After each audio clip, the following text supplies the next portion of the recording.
할렐루야. 아멘. 거룩하고 복된 주일입니다. 오늘도 부르신 자리에서 주님을 예배하며 나아갈 때에 하나님께서 함께 하시며 우리에게 은혜를 부어주실 줄 믿습니다. 우리 다 함께 영과 진리로 하나님을 예배하며 나아가겠습니다.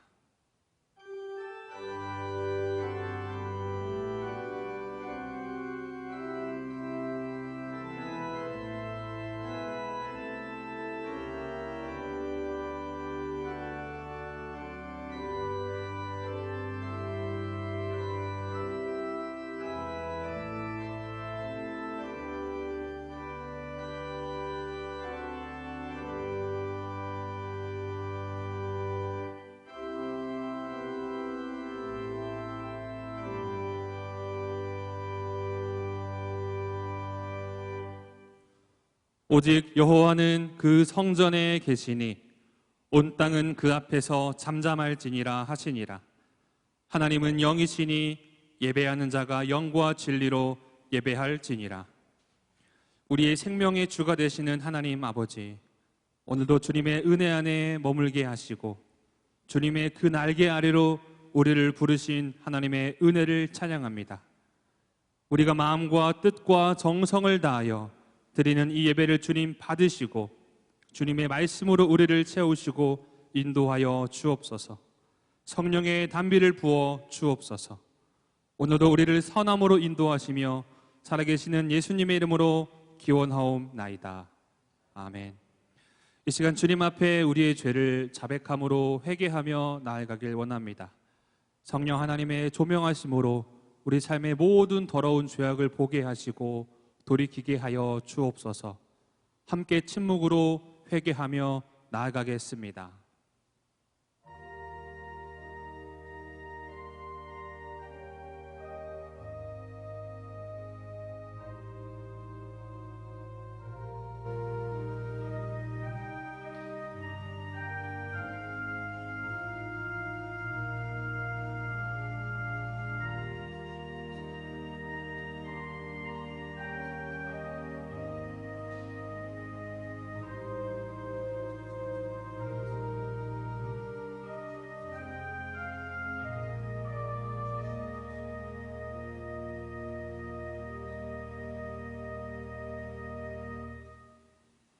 그런즉 누구든지 그리스도 안에 있으면 새로운 피조물이라. 이전 것은 지나갔으니 보라 새 것이 되었도다. 아멘.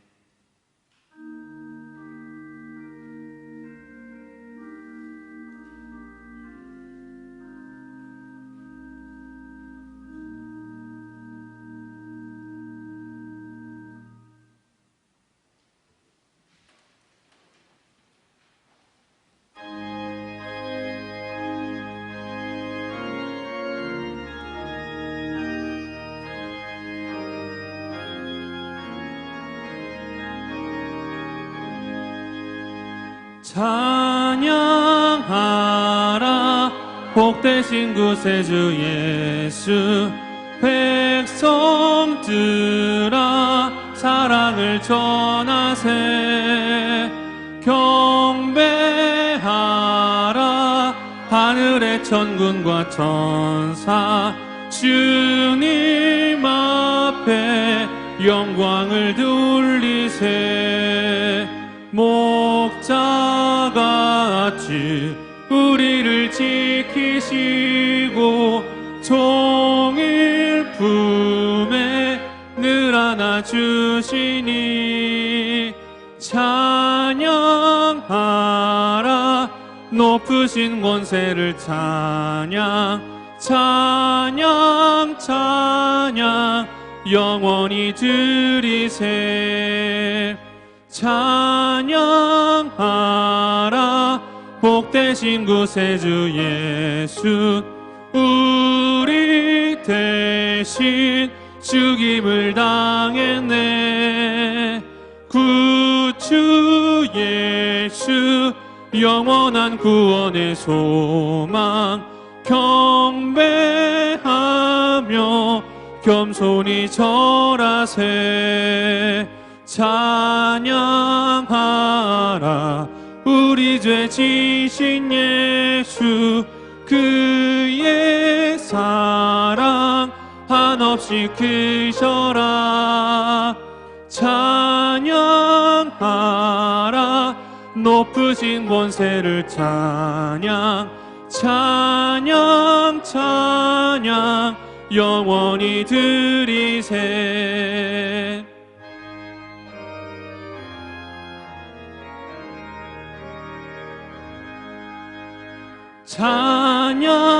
찬양하라. 복되신 구세주 예수 천사들아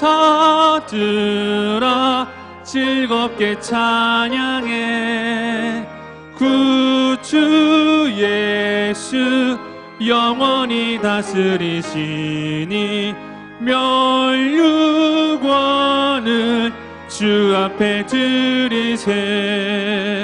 구주 예수 세상을 이기시고 영광 중에 또다시 오시리. 찬양하라. 높으신 권세를 찬양 찬양 찬양 영원히 드리세.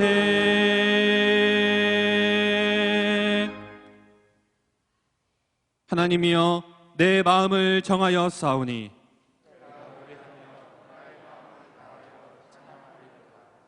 비파야 수구마 깰지어다. 여호와여 내가 만민 중에서 주께 감사하고 주의 인자하심이 하늘보다 높으시며 하나님이여 주는 하늘 위에 높이 들리시며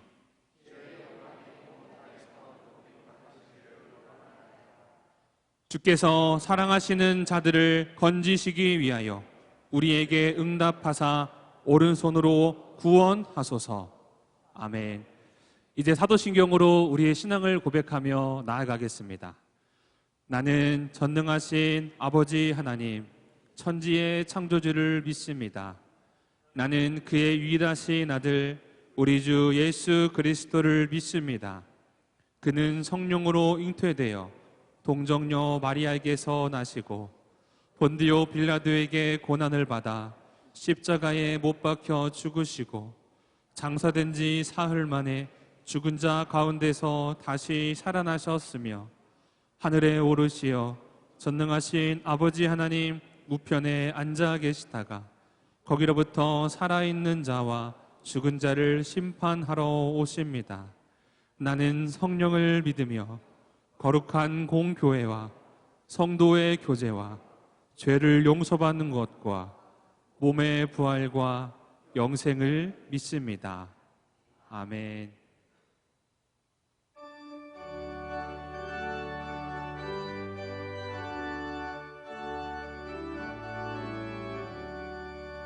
내 주 하나님 넓고 큰 은혜는 저 큰 바다보다 깊다.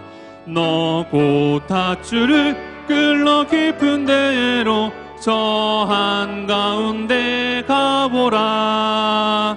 언덕을 떠나서 장파에 배 띄워 내 주 예수 은혜의 바다로 내 맘껏 쳐가라.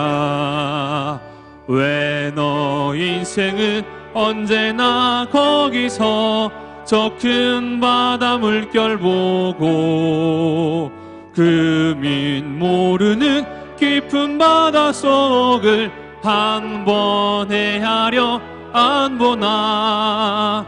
언덕을 떠나서 장파에 배 띄워 내 주 예수 은혜의 바다로 내 맘껏 쳐가라. 많은 사람이 얕은 물가에서 저 큰 바다 가려다가 찰싹거리는 작은 파도 보고 마음 약하여 못 가네. 언덕을 떠나서 창파에 배 띄워 내 주 예수 은혜의 바다로 내 맘 꽂혀 가라.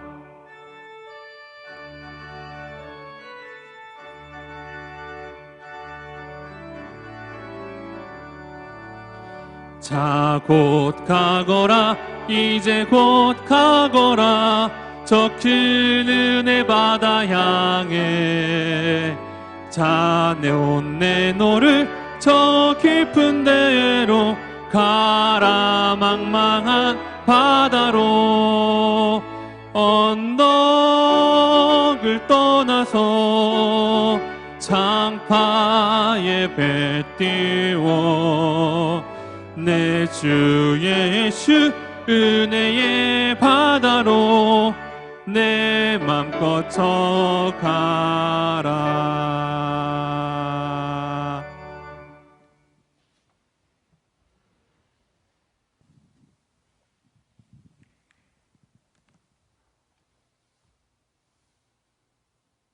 이 세상의 창조주 하나님, 지난 한 주간도 코로나 바이러스의 위험으로 활동의 제한은 계속되었지만 각자의 삶 속에서 주님의 긍휼하심과 자비하심으로 은혜 가운데 지낼 수 있었음에 감사와 찬양을 드립니다.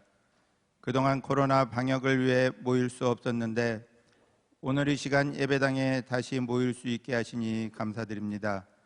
아직도 여러 사정으로 영상으로 예배드리는 성도들의 간절한 기도와 찬양을 함께 올려드리며 이 예배가 영과 진리로 드리는 온전한 예배가 되고 참여하는 모든 이들에게 평안과 은혜로 충만한 시간이 되게 하옵소서. 생명을 주신 하나님, 우리는 아직도 코로나 상황이 좋아지면 예전과 같은 삶의 방식으로 돌아갈 수 있다는 희망을 포기하지 않고 있습니다. 그러나 이제는 인간의 탐욕이 초래한 기후변화와 환경 문제의 심각함을 인식하고 하나님 앞에 회개하며 지혜를 간구할 때임을 깨닫게 하옵소서. 겸손한 자세로 전에는 경험하지 못했던 새로운 질서 앞에 담대히 서게 하옵소서. 긍휼의 하나님, 코로나 상황이 1년 이상 지속되면서 쉼없이 환자들을 지켜야 하는 의료진들과 방역 관계자들이 지치지 않게 위로하여 주시고 건강을 지켜 주시옵소서. 또한 교회에서도 감염병의 위험 가운데 방역을 위해 수고하신 관리집사, 행정관사, 함께한 봉사자들, 온라인 예배를 준비한 교육자들과 영상사역자들, 은혜로운 찬양으로 예배를 놓으신 찬양대원들, 이들의 수고를 위하여 기도로 함께한 모든 성도들에게 주님의 격려가 있기를 간구합니다. 여호와 이레 하나님, 올 한 해 동안 하나님의 성전을 세우게 하소서라는 표를 정하고 금호중앙교회가 하나님이 기뻐하시는 공동체로 아름답게 세워지길 기도합니다. 지역별로 화평, 온유, 기쁨, 사랑 4개의 공동체를 세우고자 합니다. 서로 소통하고 기도하며 교제하는 기쁨을 알아가는 한 해가 되게 하옵소서. 다가오는 4월에는 65주년 창립 기념주일을 맞게 됩니다. 금호중앙 공동체에 허락하신 이 아름다운 예배당을 온전히 주님께 드리는 헌당을 준비하고 있습니다. 잘 준비하여서 모든 것을 예비하신 하나님께 영광을 돌리는 시간이 되게 하옵소서. 사도들의 손을 통하여 병든 이들에게 다 나음을 얻게 하신 하나님, 질병으로 힘든 교우들에게 말씀으로 위로하시고 이겨낼 힘을 주옵소서. 다 나음을 얻게 하옵소서. 코로나19의 어려운 상황에도 위험을 무릅쓰고 일터로 나가야 하는 모든 이들과 영업이 위축되어 생계를 위협받는 이들, 경제적으로 고통받고 있는 모든 이들을 기억하고 위로하시고 다시 일어설 수 있는 용기와 지혜를 주시옵소서. 진학과 취업을 준비하는 젊은이들에게 알맞은 길로 인도하여 주시고 2021년 공동체를 위해 세우신 모든 재직들에게 맡은 바 역할을 잘 감당할 수 있는 힘과 열정 또한 주시길 기도합니다. 교회와 지역을 섬기며 사랑을 실천하는 주님의 제자로 살게 하옵소서. 성령의 하나님, 오늘도 강단에서 하나님의 말씀을 선포하실 안강국 목사님을 위하여 기도합니다. 금오중앙 공동체를 위해 보내주심을 감사드리며 주어진 환경 너머에 보여주시는 하나님의 이끄심을 바라보고 맡겨진 양들의 사정을 잘 아는 목자로 세우시길 기도합니다. 지치지 않게 건강 지켜 주시옵소서. 오늘 고아라 자매를 통한 찬양을 받으시고 은혜로운 예배가 되게 하옵시고 이 땅의 아기들이 건강하고 행복하게 자랄 수 있는 가정과 사회와 나라 되기를 간절히 간구하오며 죄에서 구원하시려고 이 땅에 오신 우리 주 예수 그리스도의 이름으로 기도하옵나이다. 아멘.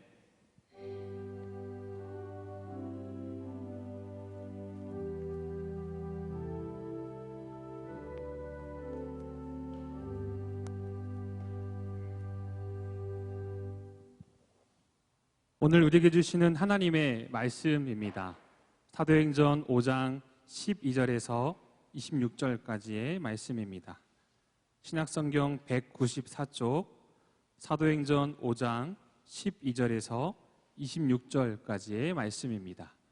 신약성경 194쪽입니다. 하나님의 말씀 한 절씩 교독하도록 하겠습니다.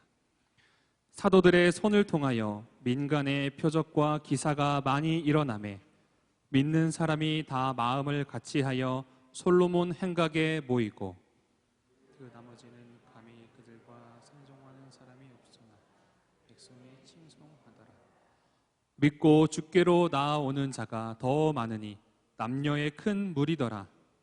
심지어 병든 사람을 메고 거리에 나가 침대와 묘 위에 두고 베드로가 지날 때에 꼭 그의 그림자라도 누구에게 덮일까 하고 예루살렘 부근에 수많은 사람들도 모여 병든 사람과 더러운 귀신에게 괴로움 받는 사람을 데리고 와서 다 나음을 얻으니라.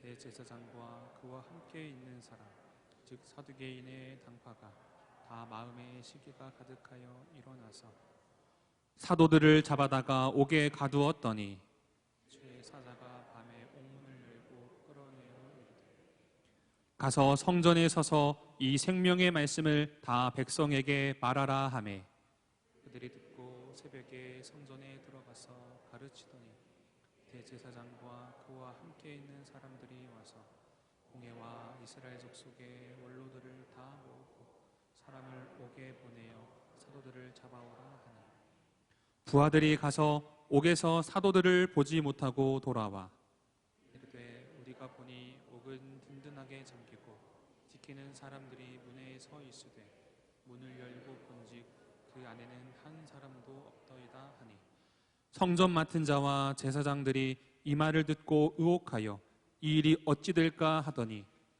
사람이 와서 알리되 옥에 가두었던 사람들이 성전에 서서 백성을 가르치더이다 하니 함께 읽겠습니다. 성전 맡은 자가 부하들과 같이 가서 그들을 잡아왔으나 강제로 못함은 백성들이 돌로 칠까 두려워함이더라. 아멘. 이 말씀은 하나님의 말씀입니다. 아멘.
호산나 찬양대회 고아라 자매의 귀한 찬양 감사합니다.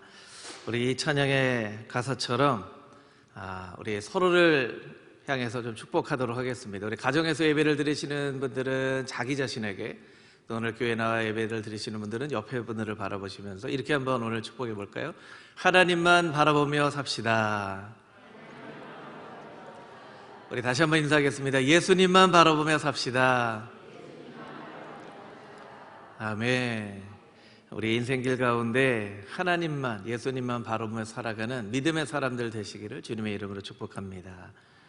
아멘. 예, 코로나로 한 거의 2달 가까이 이렇게 얼굴을 보지 못하고 예배를 드리다가 오늘 1부, 2부 이렇게 교회에 오셔서 예배를 드리게 되니까 너무 좋으시죠, 여러분? 예, 이 코로나가 빨리 사라져서 모든 성도들이 함께 이렇게 주의 성전에서 예배를 드릴 수 있는 날 올 수 있도록 여러분 계속 기도해 주시기를 부탁드립니다. 예, 이번 주 암송구절 우리 같이 암송하고 오늘 우리에게 주시는 하나님 말씀 함께 나누도록 하겠습니다. 우리 지난주 암송했던 구절 창세기 12장 1절 2절 말씀 우리 같이 한번 암송해 보겠습니다. 시작.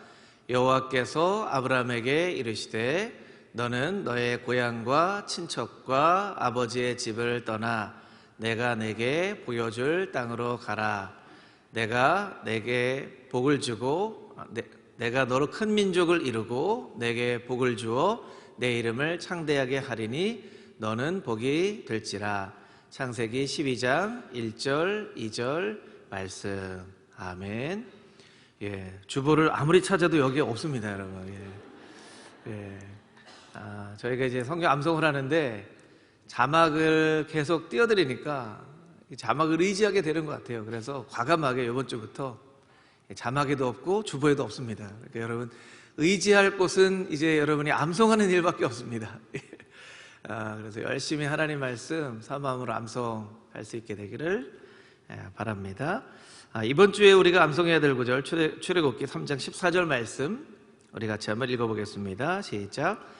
하나님이 모세에게 이르시되 나는 스스로 있는 자이니라. 또 이르시되 너는 이스라엘 자손에게 이같이 이르기를 스스로 있는 자가 나를 너희에게 보내셨다 하라. 출애굽기 3장 14절 말씀. 아멘. 이번 주는 오늘부터 민수기 17장, 토요일에 신명기 20장까지 그 하루에 정해진 분량을 또 읽으며 말씀과 함께 동행하는 삶을 살게 되기를 소망합니다.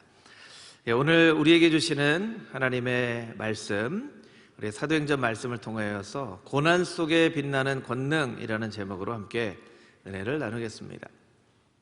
초대교회가 겪었던 첫 번째 공동체 내부의 어려움은 아나니아와 삽비라를 통하여 교회를 분열시키려고 하는 그 어려움이었습니다. 사단은 그들의 마음 가운데 거짓 영을 불어 넣었습니다. 그들의 마음 가운데 있는 시기심을 이용했어요. 그들의 마음 가운데 있는 질투를 무기 삼아 공동체를 분열시키려 했다는 것입니다. 여러분, 우리가 반드시 기억해야 될 것이 있는데 무엇이냐면 우리가 큰 부흥을 이룰 때 사단이 더 열심히 우리를 공격한다는 것입니다. 사도행전의 교회는 큰 부흥을 이루었습니다. 큰 부흥을 이룬 만큼 심각한 공격과 핍박이 이루어진 것이죠. 저도 기억해 보면 예전에 청소년부, 청년부 때 수련회를 가서 큰 은혜를 받으면 큰 은혜를 받은 만큼 또 시험 들 만한 그런 일이 생기더라고요. 여러분 그런 경험 해보신 적 있으시죠? 큰 은혜를 받으면 그 은혜를 받은 만큼 또 공격이 심해요. 우리가 은혜를 받지 않으면 사단은 우리를 그냥 내버려둬도 됩니다. 우리가 큰 은혜를 받고 뭔가 헌신하려고 하고 뭔가 결단하려고 하면 우리를 공격합니다. 거꾸로 생각해 보면 사단의 공격이 있다는 것은 그래도 우리에게 아직 영적인 열심과 영향력이 있다라는 것으로 해석할 수도 있겠죠. 미국의 이 큰 부흥을 이뤘던 시기에 아주 중요한 역할을 했던 조나단 에드워드가 이런 이야기를 남겼습니다. 교회가 부흥하면 마귀도 부흥한다. 참 우리가 기억해야 될 이야기인 것 같아요. 저를 따라서 같이 한번 해볼까요? 교회가 부흥하면 마귀도 부흥한다. 여러분, 금호중앙교회가 부흥하기를 원하십니까? 아멘. 그러면 우리가 마귀도 심각하게 우리를 공격할 수 있다는 것을 우리가 인지하고 지금부터 사실은 기도를 쌓아야 돼요. 기도를 쌓아야 돼요. 왜냐하면 우리가 영향력이 없을 때는 그냥 우리 내버려도 됩니다. 근데 우리가 뭔가 영향력 있는 교회가 되어지고 뭔가 이 땅 가운데 하나님의 나라를 이루려 하고 열심히 복음을 증거하고 선교를 하려고 하면 꼭 그것을 방해하는 일들이 있게 마련이에요. 그러니까 우리가 지금부터 기도로 준비를 해야 된다는 것이죠.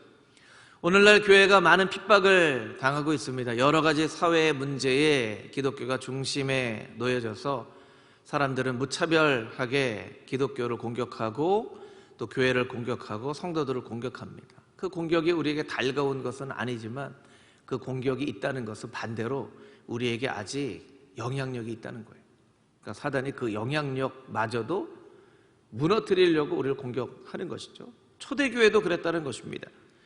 초대교회에 큰 부흥이 있었지만 핍박이 있었고 그 핍박을 이겨내자 또 하나님께서 더 놀라운 기적의 역사를 이루시는 것을 오늘 본문을 통해서 우리가 알 수 있다는 것이죠. 12절부터 16절까지 있는 말씀을 같이 한번 다시 읽어보도록 하겠습니다. 12절부터 16절 말씀 한 목소리로 읽겠습니다. 사도들의 손을 통하여 민간의 표적과 기사가 많이 일어나매 믿는 사람이 다 마음을 같이하여 솔로몬 행각에 모이고 그 나머지는 감히 그들과 상종하는 사람이 없으나 백성이 칭송하더라. 믿고 주께로 나오는 자가 더 많으니 남녀의 큰 무리더라. 심지어 병든 사람을 메고 거리에 나가 침대와 요 위에 누이고 베드로가 지날 때에 혹 그의 그림자라도 누구에게 덮일까 바라고 예루살렘 부근에 수많은 사람들도 모여 병든 사람과 더러운 귀신에게 괴로움 받는 사람을 데리고 와서 다 나음을 얻으니라. 아멘. 여러분, 초대교회에 임한 하나님의 놀라운 역사를 한번 보십시오. 이 표적과 기사가 일어났습니다. 근데 표적과 기사가 일어나는 것뿐만 아니라 마음을 다 같이하여 솔로몬 행각에 모였다는 거예요. 어떤 성경학자는 솔로몬 행각에 모였다는 것은 모여서 복음을 증거하기 위함이다 라고 해석하는 사람도 있고요. 이것은 솔로몬 행각에 모여서 예배하기 위함이다. 근데 왜 성전에 예배하지 않고 솔로몬 행각에 예배하느냐? 예배 자체가 세상을 향한 하나님의 선포가 되어질 수 있도록 성전에 모이지 않고 솔로몬 행각에 모여서 세상을 향하여 하나님의 영광을 선포하는 그런 예배이다. 이렇게 이야기를 하는 성경학자들도 있습니다. 많은 사람들이 이 백성들을 칭송했어요. 그냥 예배를 드리고 기적이 일어나는데 칭송했어요. 하나님의 사람들이 열심히 기도하고 열심히 예배를 드려서 이와 같은 기적이 일어나는 것입니다. 심지어는요, 병든 사람들을 떼어 매가지고 나와서 침대에 누이고 요에 누였을 때 베드로가 지나갈 때 그 그림자라도 스쳐 지나가면 기적이 일어날 것처럼 생각을 했어요. 얼마나 놀라운 역사입니까? 그리고 예루살렘과 그 부근에 있는 마을에서도 병든 사람, 귀신에 들린 사람들이 다 왔는데 본문 말씀 가운데 다 나음을 얻었다는 거예요. 데리고 온 사람들은 다 나음을 얻었어요. 어떤 사람들은 낫고 어떤 사람들은 안 나으면 너무나 이게 상황이 어려울 텐데 데려오는 사람들은 다 나음을 얻었다는 거예요. 여러분, 이 말씀의 의미를 우리가 묵상하고 이 말씀이 어떤 뜻인지를 우리가 설교를 통해서 이렇게 깨달아 알기 전에 이 말씀으로 먼저 금호중앙교회와 여러분들을 축복하기 원합니다. 금호중앙교회에 이런 놀라운 기적의 역사가 나타나게 되기를 주님의 이름으로 축복합니다. 여러분의 삶 가운데 이런 기적의 놀라운 역사가 나타나게 되기를 선포합니다. 한국교회가 잃어버린 이 예수님의 부활의 능력을 회복하게 되기를 주님의 이름으로 축복합니다. 아멘, 아멘. 이것이 교회의 모습이에요. 이것이 교회의 모습인데 우리에게 그 부활의 놀라운 능력을 다 잃어버리고 나니까 이것이 마치 예외적인 특별한 상황처럼 우리에게 받아들여지는 거예요. 여러분, 이것은 교회의 모습입니다. 예수 그리스도의 이름을 믿는 자에게 부활의 능력을, 부활의 소망을 가지고 있는 사람들에게 당연히 나타나는 그런 모습이라는 거예요. 여러분, 제가 가지고 있는 컵이 있는데요, 여기에 물을 부어서 가득 차면 어떻게 되죠? 넘치게 되죠. 하나님의 교회가 성결과 거룩으로 가득 채워지면 넘치듯이 나타나는 것이 기적의 역사예요. 하나님의 교회가 영향력 있는 교회가 되기를 꿈꾸기보다, 숫자가 많은 교회가 되어지기를 꿈꾸기보다, 재정적으로 넉넉한 교회가 되어지기보다 우리가 먼저 하나님 앞에 기도해야 될 것은 거룩한 교회가 되게 하여 주시옵소서, 순결한 교회가 되게 하여 주시옵소서, 정직한 교회가 되게 하여 주시옵소서. 우리가 기도하면 이 잔에 물이 채워지고 채워져서 넘쳐 흐르듯이 교회의 정직과 성결의 역사가 가득 채워지면 기적이 넘치도록, 물이 흘러 넘치는 것처럼 나타나는 거예요. 근데 만약에 우리가 거룩하지 않은데 기적이 나타난다면 여러분, 그것은 우리가 경계해야 될 부분입니다. 우리가 거룩하지도 않고 정결하지도 않고 하나님 앞에 신실하게 나아가지도 않는데 기적의 역사가 나타나는 것은, 그것은 하나님의 역사가 아닙니다. 그것은 사단의 역사입니다. 우리는 어떤 교회가 되어져야만 합니까? 거룩한 교회가 되어져야만 합니다. 정결한 교회가 되어져야 합니다. 그 거룩한 교회에 나타나는 자연스러운 현상으로서 기적이 경험되어져야만 한다는 거예요. 초대교회 가운데 아나니아와 삽비라 같은 그런 탐심과 그런 질투를 가지고 있었던 사람들이 분명히 있었을 거예요. 왜 아나니아와 삽비라만 있었으리라고 우리가 생각합니까? 분명히 그와 같이 바나바를 질투하고 이런 사람들을 질투하는 그런 마음들이 있었을 거예요. 그런데 아나니아와 삽비라 사건을 통하여 하나님께서는 초대교회 가운데 있었던 불순물을 깨끗하게 제거해 버리십니다. 아나니아와 삽비라 같은 마음을 가졌던 사람들도 이 마음을 당장 회개하고 하나님 앞에 나아가야 되겠다라고 하나님께서 만드신 거예요. 거룩한 공동체가 되었을 때 기적의 역사가 나타나는 것이죠. 제가 지난주에 장례식장에 우리 다녀오면서 이 어떤 한 무리가 있는 것을 봤는데 그 모습이 너무 이게 좀 어색하다고 그래야 되나, 말이 안 된다고 해야 되나, 그런 모습을 봤어요. 그래서 우리 박신강 전사님하고 전사님들하고 그런 얘기를 나눴는데, 무슨 모습이냐면 이 장례식장 앞에 흡연구역이 있었는데요, 의사 가운을 입은 몇몇 사람들이 모여서 열심히 담배를 피우시더라고요. 열심히 담배를 피우시더라고요.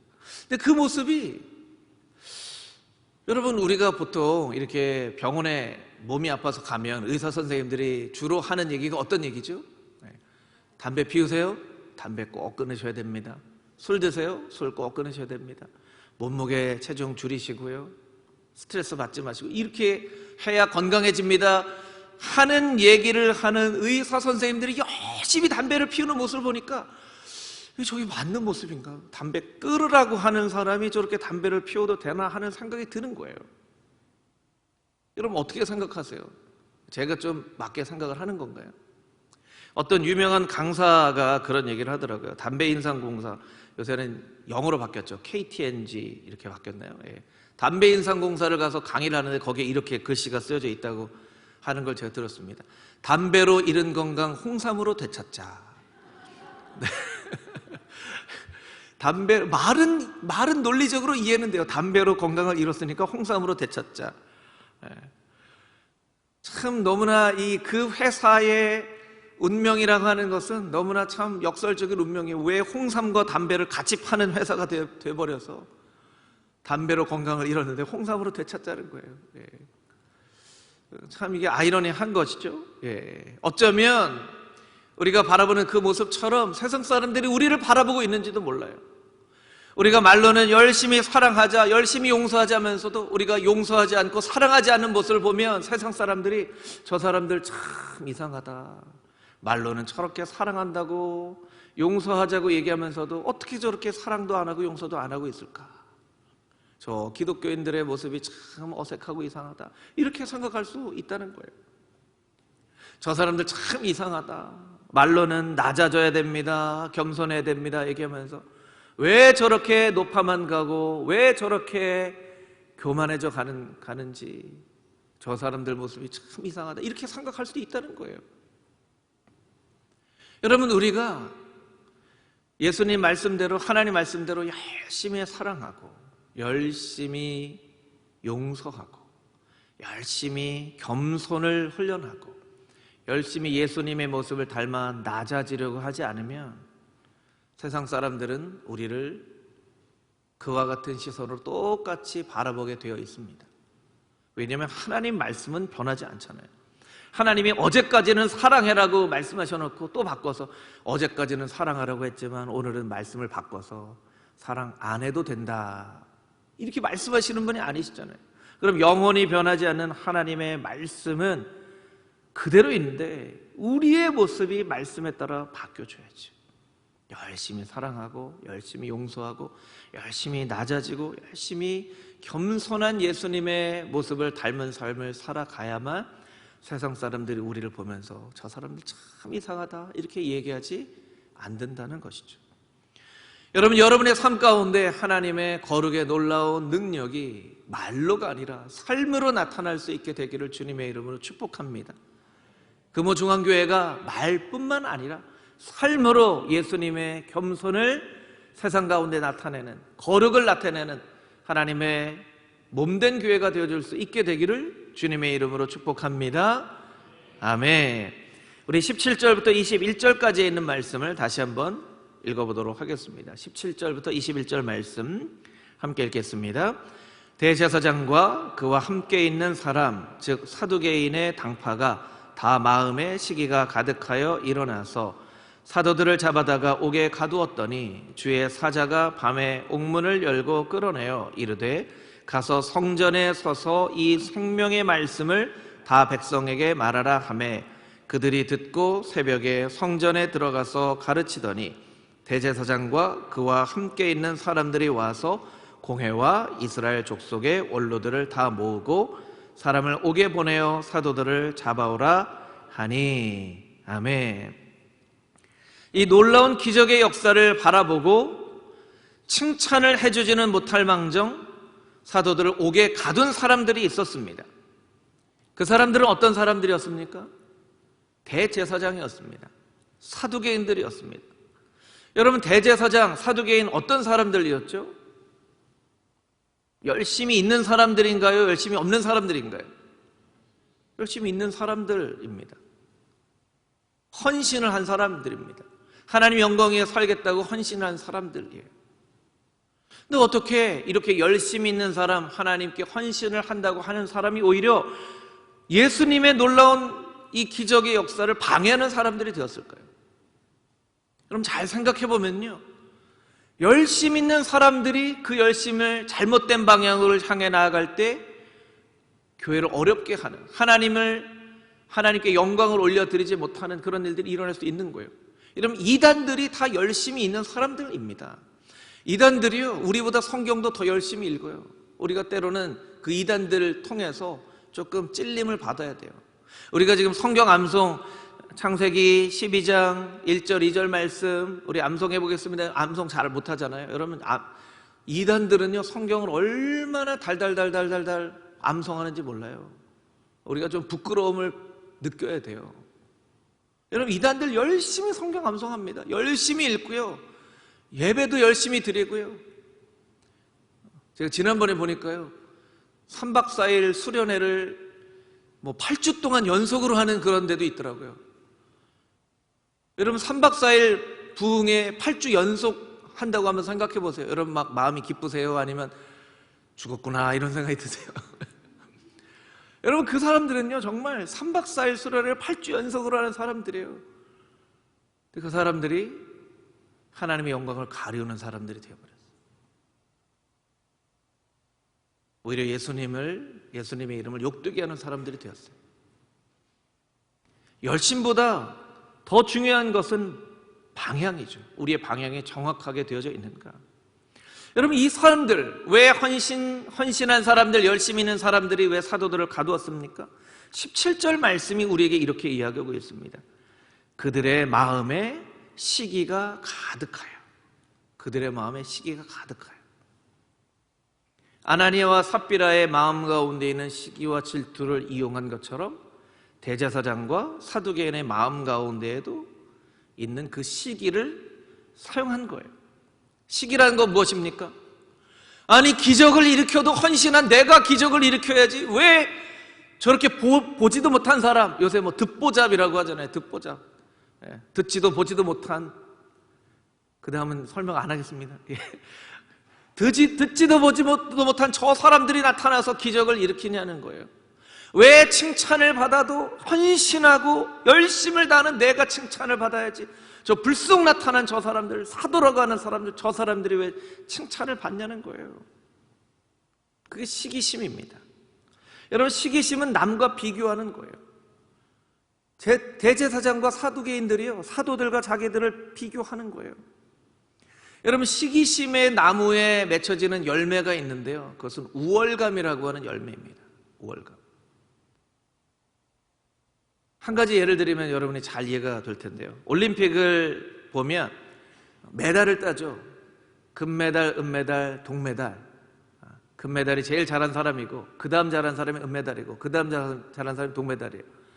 여러분, 은메달 받은 사람이 행복할까요? 동메달 받은 사람이 행복할까요? 스포츠 심리를 연구하는 사람들이 보면요, 거의 대부분 은메달을 받은 사람보다 동메달을 받은 사람이 더 행복하다고 해요. 이상하죠? 은메달이 더 잘하는데. 왜냐하면 은메달은요, 금메달하고 싸워서 진 사람이거든요.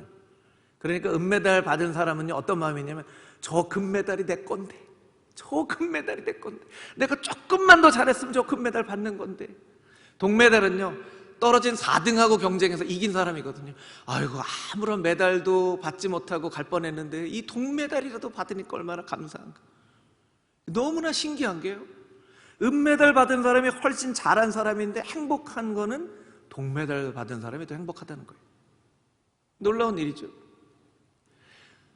이 계층으로 보면 이 어떤 계층이 가장 행복하지 못한가? 선진국에 살고 있는 중산층이 가장 행복하지 못하대요. 여러분, 선진국에 살고 있는 중산층은요, 가질 수 있는 거 다 가진 사람들이에요. 그런데 왜 행복하지 않냐면 더 부자가 될 수 있는데, 더 많은 부자를 바라면서 저 사람처럼 부자가 되지 못한 게 불행하다. 자기가 가지고 있는 것만 해도 충분히 행복한데, 여러분, 이건요, 행복이 아니라 우월감이에요. 근데 사람들은 착각을 하고 살아가고 있어요. 그 우월감을 행복이라고 착각하고 살아가고 있어요. 여러분, 뭐 선진국의 중산층, 뭐 올림픽 금메달 이런 거 얘기 안 해도 압니다. 여러분들 자녀들 다 키워보셨죠? 자녀들 성적 받아오면 꼭 성적표를 다 본 다음에 물어보는 게 한 가지 질문이 있어요. 어떤 걸 물어보죠? 근데 철수는 몇 점 받았더냐? 철수는 몇 점 받았더냐?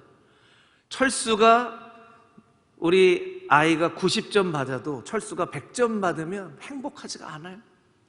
근데 내 아이가 70점 받아도 철수가 빵점 받았다 그러면 얼마나 행복한지. 이게 우리 마음이에요. 왜 이게 우리의 마음이죠? 행복을, 우월감을 행복이라고 착각하고 산 거예요. 내가 좋은 차를 타도 내 친구가 더 좋은 차 타면 행복하지 않아요. 그런데 별로 좋은 차 타지 않아도 내 친구들이 차가 없거나 이러면, 아, 그래도 나는 차를 몰고 다니는데, 이렇게 생각을 하는 거예요. 여러분, 우리는 얼마나 많은 시간들을 우월감을 행복이라고 착각을 하며 살아가는지 몰라요. 여러분, 우월감을 행복이라고 착각하지 말아야 됩니다.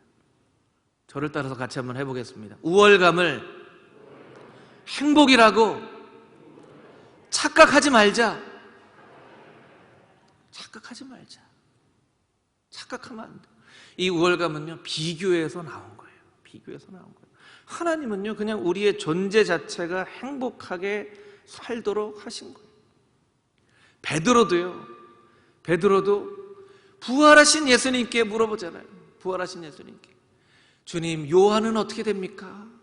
예수님이 너무나 화가 나셔가지고, 이 화나셨다는 표현은 없지만 제가 볼 때 화나셨던, 아니 예수님이 부활하시고 베드로에게 말씀하시는데 베드로가 자기한테 무슨 얘기하시는 거는 자꾸 귀담아 듣지 않고요. 근데 요한은 어떻게 하시죠? 요한은, 주님 요한은 어떻게 됩니까? 예수님 말씀이, 요한 일 신경 쓰지 마라. 너는 너희 인생을 살아야지. 왜 요한 신경 쓰냐? 말씀하시는 거예요. 우리는 늘 비교합니다. 여러분, 동창회 가시는 거 조심해야 됩니다. 동창회 갔다가 시험 들었다는 분들 참 많아요. 옛날에는 나보다 못났던 제가 왜 나보다 더 잘 사냐는 거예요. 옛날에는 나보다 더 비리비리했던 제가 왜 이렇게 더 예뻐졌냐는 거예요. 여러분, 그런 비교하는 마음이 여러분에게 있다면 동창회 가시는 거 조심하십시오. 괜히 동창회 갔다가 시험 들고 부부싸움 하는 일들이 종종 일어난다는 얘기를 들었습니다. 왜 그럽니까?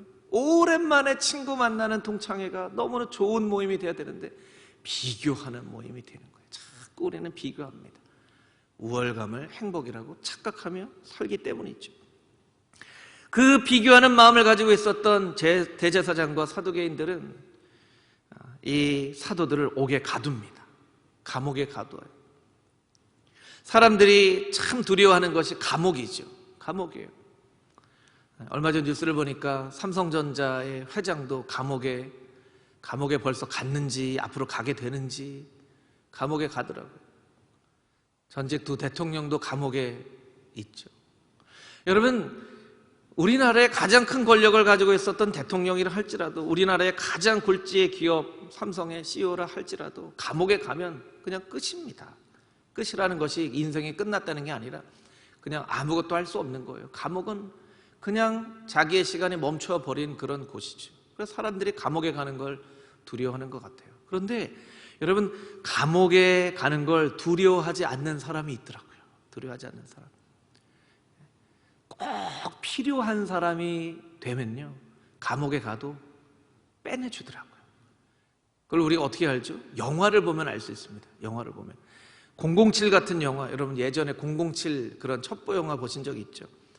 아주 중요한 007이라고 할까요? 그 요원이 감옥에 갇혀 있어요. 그런데 어느 날 정부에서 사람이 갑니다. 그리고 풀어줍니다. 아니, 감옥에 갇혀 있는데 왜 풀어줍니까? 이 임무를 수행할 사람이 너밖에 없기 때문에 풀어준다. 이 임무를 수행할 사람이 너밖에 없을 때 풀어준다.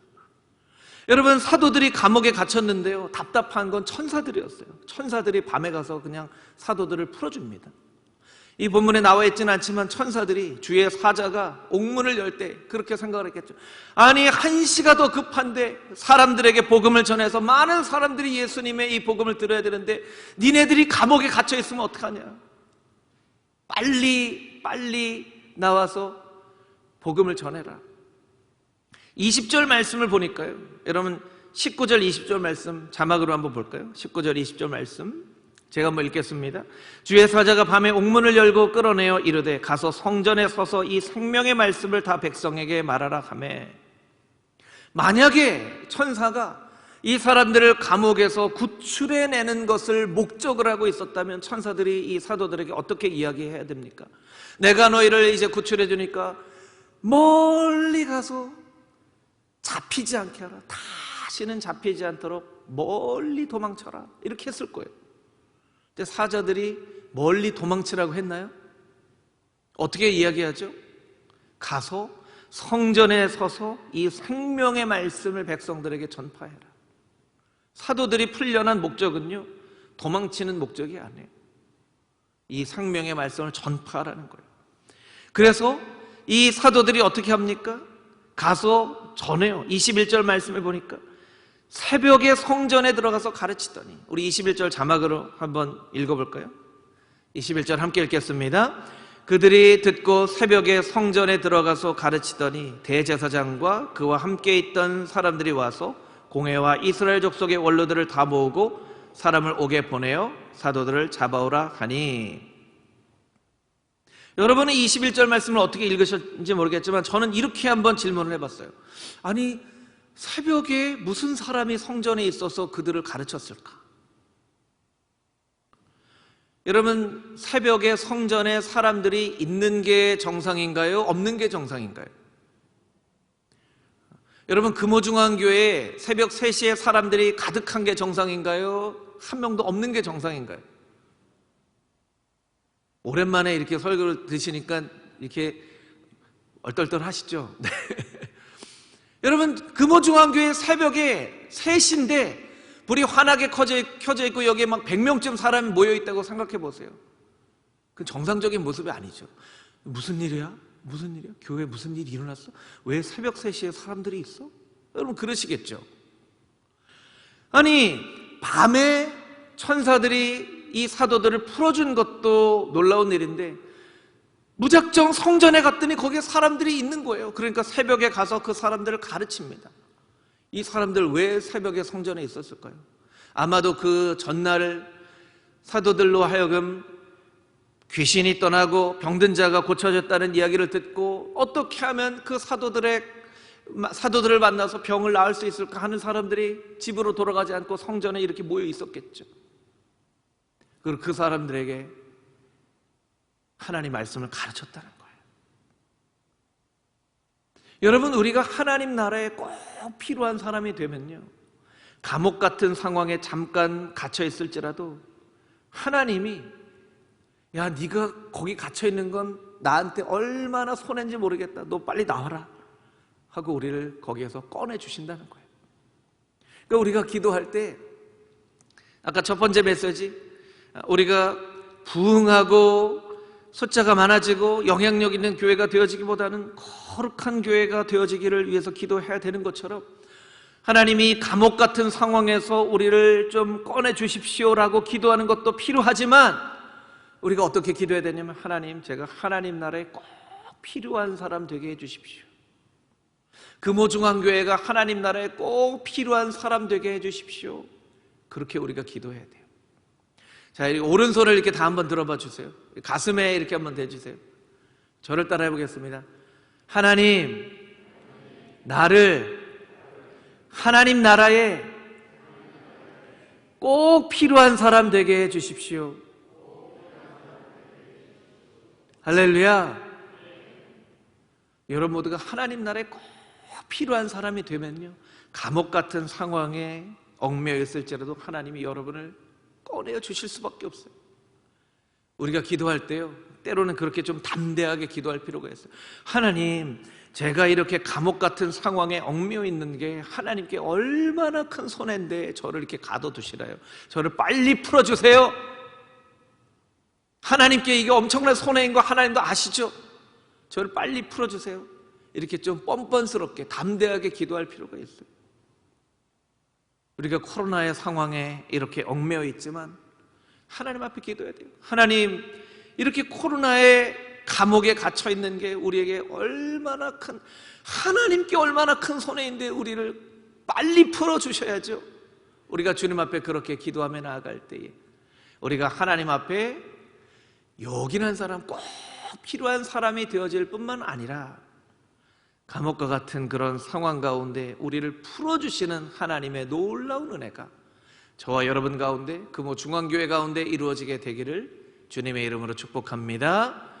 아멘. 우리 마지막으로 21절부터 26절까지 있는 말씀을 같이 읽어보겠습니다. 21절부터 26절입니다. 시작.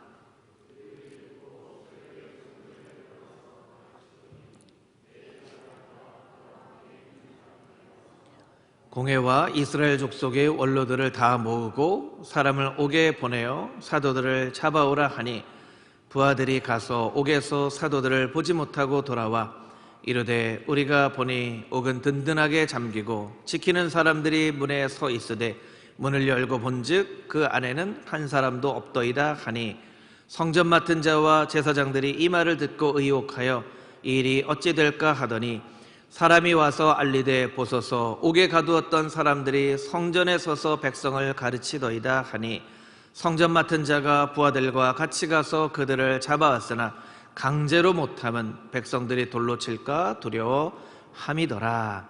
아멘. 21절 말씀을 보니까 이 대제사장과 사도들도 이렇게 뭔가 생각을 했던 것 같아요. 이 사람들을 빨리 재판을 해서 감옥에 가든지 죽이든지 해야 이 백성들 가운데 이게 민심이 흐트러지지 않으니까 우리가 아침 일찍 모입시다. 그래서 아침 일찍 원로들과 공회에 있는 사람들이 다 모였어요. 아침 일찍 재판을 하려고. 자, 우리가 재판을 하려고 하니까 빨리 그 사람들 데리고 와라. 근데 그 사람들을 가보니까 옥문은 잠겨 있는데 사람들이 없는 거예요. 아니, 옥문은 그대로 잠겨 있는데 그 사람들이 없습니다. 그게 무슨 말이 되는 얘기야? 빨리 가서 잘 찾아봐. 어떤 사람들이 옵니다. 아니, 그 사람들이 어찌된 일인지 성전에 가서 사람들에게 복음을 전파하고 있습니다. 그렇게 보고하는 거예요. 여러분, 이 말씀을 통해서 우리가 깨달아 알 수 있는 것은 하나님은 늘 우리의 앞서 행하시는 하나님이시라는 거예요. 할렐루야, 할렐루야. 하나님은 우리 앞서 행하시는 하나님이세요. 올해 우리 표가 어떻게 되죠? 하나님의 성전을 세우게 하소서. 작년에 정책당회를 하면서 정책당회를 또 준비하면서 제 마음 가운데 또 장로님들과 함께 한 해를 계획하면서 하나님의 성전을 세우게 하소서라는 계획을 세울 때는요, 우리가 헌당을 하리라고는 정말 꿈에도 꾸지 못했어요. 멀리 있는 미래라고 생각했죠. 그리고 그냥 우리는 장로님들과 저는 이 교육부서 작은 교회를 성전을 세우고 구역을 세우고 가정을 세우고 우리 하나님의 성전을 세우는 교회가 되기를 원합니다 하고 기도하면서 정책당에서 2021년 계획을 세웠는데 하나님의 계획은 다른 계획이 있으셨던 거예요. 너희가 여태까지 너무나 수고 많이 했지. 이제 헌당을 해서 온전히 금호중앙교회를 하나님께 올려드려라. 이런 계획이 있으신 거예요. 할렐루야. 하나님이 이런 계획을 가지고 계신 것을 깨달아 알았을 때 얼마나 마음 가운데 기쁨이 있었냐면, 하나님 정말 앞서 행하시는 하나님이시구나. 여러분의 삶 가운데 그런 앞서 행하시는 하나님을 경험했던 그런 경험들이 분명히 있으셨을 거예요. 저에게도 있습니다. 출애굽기 23장 28절부터 30절 말씀을 자막으로 한번 보여주시면요, 저에게 굉장히 중요한 말씀인데 제가 한번 읽어보겠습니다.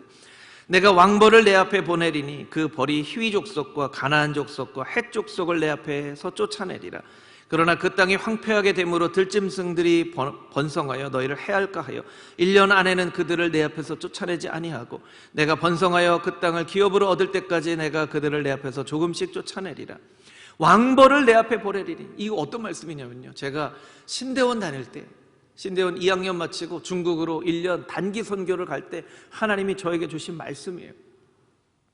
1998년이었는데 광구가 왕벌을 이스라엘 백성 앞에 보내어 그 행할 길을 먼저 가서 예비한 것처럼 너의 행할 길을 내가 먼저 가서 예비해 놓을게 하고 저에게 주셨던 말씀이에요. 이건 저에게 개인적으로 주신 말씀이니까 뭐 다른 분들은 모르겠지만 저에게는 굉장히 의미가 있는 말씀이죠. 제가 온누리교회에서 사역할 때 2011년 뉴질랜드 온누리교회를 가게 됐어요. 뉴질랜드 온누리교회를 섬기시던 목사님이 갑자기 돌아가셨어요. 그런데 아무도 그 교회에 가려고 하지 않는 거예요. 어려움에 처한 교회니까. 얼마나 어려웠으면 목사님이 저렇게 돌아가실까. 아무도 가려고 하지 않는 거예요. 저는 사실 갈 상황이 아니었는데 하나님이 큐티를 할 때 말씀을 주셔서 하루 만에 결정하고 제가 뉴질랜드 온누리교회로 가게 됐어요. 2011년인데 그래서 새벽 기도를 하고 성도들하고 어려움에 처한 교회를 이렇게 막 수습하는데 어느 날 새벽 기도 끝나고 보니까 제 책상 앞에 이렇게 편지가 써져 있더라고요. 대학생인 류지수라고 하는 청년이 목사님 교회에 오셔서 너무 감사해요 하는 그런 편지를 쓰는데 끝에 어떤 구절이 있냐면요, 우리 왕벌 목사님 하는 구절이 있더라고요. 제가 머리가 정말 다 쭈삣하고 서는 것 같은 그런 소름이 돋았어요.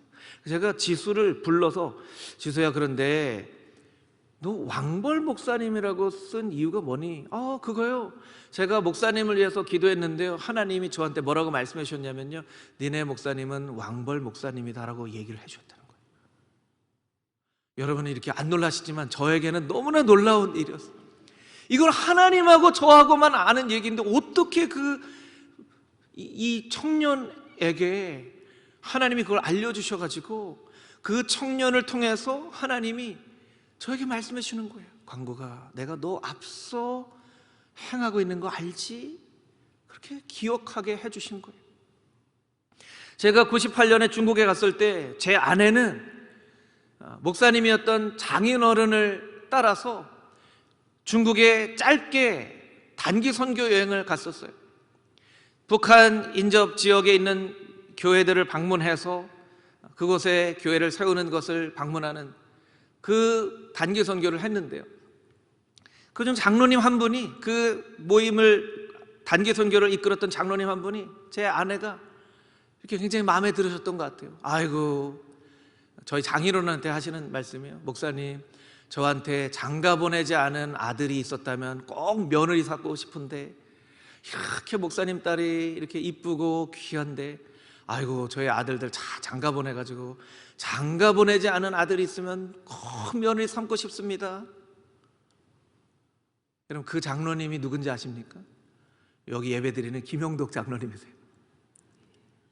여러분, 20년 전에 어떻게 하나님이 정선미라는 이 사람이 안광국이라는 사람하고 만나 결혼할 걸 아시고 20년 전에 결혼도 하기 전에 김용덕 장로님을 만나게 하셔서 금호중앙교회에 이렇게 제가 지원을 하고 오게 되는 거 알게 될 때 보니까 벌써 장로님이 제 아내를 20년 전에 처녀 때 만나셨더라고요. 여러분, 놀랍지 않습니까? 좀 놀라는 척이라도 좀 해주시죠. 여러분, 하나님은 정말 놀라운 분이세요. 얼마나 놀라우신 분이신지 앞서 행하시고 10년 전에, 20년 전에, 30년 전에, 40년 전에, 아니 성경에 보면 만세 전에 이미 다 하시고 계획하시고 인도하시는 아브라함에게 나타나셨던 여호와 이레의 하나님, 준비하고 계신 하나님, 그 하나님이 바로 저와 여러분이 오늘 예배하고 있는 바로 그 하나님이라는 거예요. 여러분, 우리가 너무나 어렵고 힘든 상황이 있지만 하나님이 우리 앞서 행하시는 하나님, 준비하시는 하나님이시라는 믿음이 우리의 마음 가운데 있다면 우리는 이 답답함을 이기고 믿음의 눈으로 하나님을 바라보고 예배할 수 있다는 것입니다. 우리 마지막으로 성경 한 구절 읽고 설교를 마치도록 하겠습니다. 우리가 잘 아는 말씀인데요, 이사야 41장 10절 말씀이에요. 우리 같이 한번 읽어보겠습니다. 두려워하지 말라, 내가 너와 함께 함이라. 놀라지 말라, 나는 내 하나님이 됨이라. 내가 너를 굳세게 하리라. 참으로 너를 도와주리라. 참으로 나의 의로운 오른손으로 너를 붙들리라.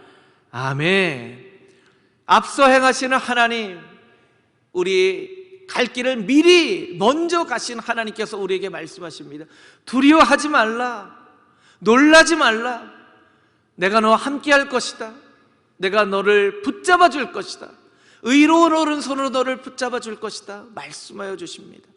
그 하나님의 말씀을 의지하며 앞서 행하시는 그 하나님을 바라보며 믿음의 발걸음을 내디딜 수 있는 금호중앙의 모든 성도님들이 다 되시기를 주님의 이름으로 축복합니다. 아멘. 함께 기도하겠습니다.